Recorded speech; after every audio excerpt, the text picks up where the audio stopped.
আসসালামু আলাইকুম প্রিয় ভিউয়ার্স, আশা করি সবাই ভালো আছেন। আমি আল্লাহর রহমতে খুব ভালো আছি। তা এবারে আমি আমার এই ফার্মে বাচ্চা নিয়েছি 3000 ব্রয়লার। এবারে অন্য কোম্পানির বাচ্চা নিয়েছি নিউ হোপ। নিউ হোপের রিপি বাচ্চাটা নিয়েছি এ গ্রেড। বাচ্চার কোয়ালিটি মাশাআল্লাহ অনেক সুন্দর আছে। বাচ্চার রেটটা একটু বেশি পড়ছে, 30 টাকা রেট পড়ছে। এইখানে আপনার মর্টালিটি ছিল খুব কম, কার্টুনে এক পিস মরা ছিল 3000-এর মধ্যে। এই জিনিসটা খুব ভালো লাগছে যে এতগুলো বাচ্চার মধ্যে মাত্র এক পিস মরা পাইছি। তো যাই হোক, আমার ব্রুডিং চলতেছে। 6টা ব্রুডার দিছি আর সিঙ্গেল বাত্তি দিছি 3টা। এখানে একটু ঠান্ডা আবহাওয়া, যার কারণে আমি ওদিক দিয়েও পর্দা দিছি, আবার এদিক দিয়েও একটু পর্দা দিছি। আর বর্ষাকাল চলতেছে, এমনি আবহাওয়া ঠান্ডা অনেক। যাই হোক, আল্লাহর রহমতে এখন পর্যন্ত সব ঠিকঠাক আছে। দেখা যাক কতদূর কি হয়। এবারে 3000 পিস পুরো খামার ছেড়ে দিতে হবে, পুরো সেট ভরা মুরগি থাকবে।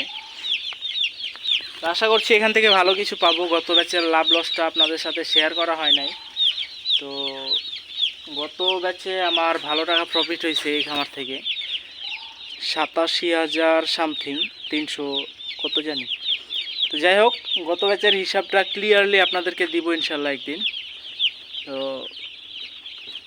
গত ব্যাচে আমার মুরগি ছিল 2120 পিস, তার মধ্যে মারা গেছিল মোটামুটি 60 কিংবা 65টার মতো। তো গ্রোথটা একটু কম ছিল, না হলে প্রফিটটা আরও বেশি আসতো। গ্রোথটা আমার অ্যাভারেজ 1 কেজি 700 গ্রাম করে আসছে, মানে 1700 গ্রাম করে আসছে, যেখানে টার্গেট ছিল 1 কেজি 900 গ্রাম। তো সেটা টার্গেট পূরণ করতে পারি নাই। ওজনটা কম আসার কারণে আমার প্রফিটটা একটু কমে গেছে, না হলে 1 লাখ টাকার উপরেই লাভ হতো। যাই হোক, পরবর্তীতে আশা করি এই সমস্যাগুলো হবে না। লিটারে আমার এই প্রথম ব্যাচ ছিল ব্রয়লার।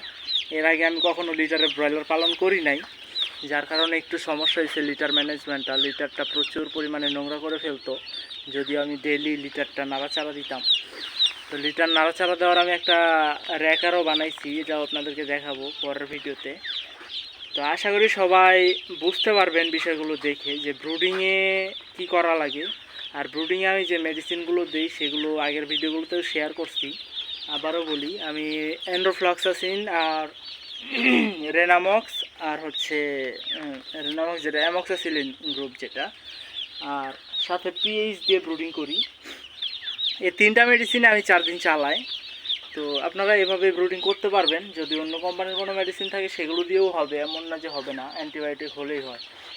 যাই হোক, আজকের ভিডিওটি এ পর্যন্ত। সবাই ভালো থাকবেন, সুস্থ থাকবেন। আল্লাহ হাফেজ। আসসালামু আলাইকুম ওয়া রাহমাতুল্লাহি ওয়া বারাকাতুহু।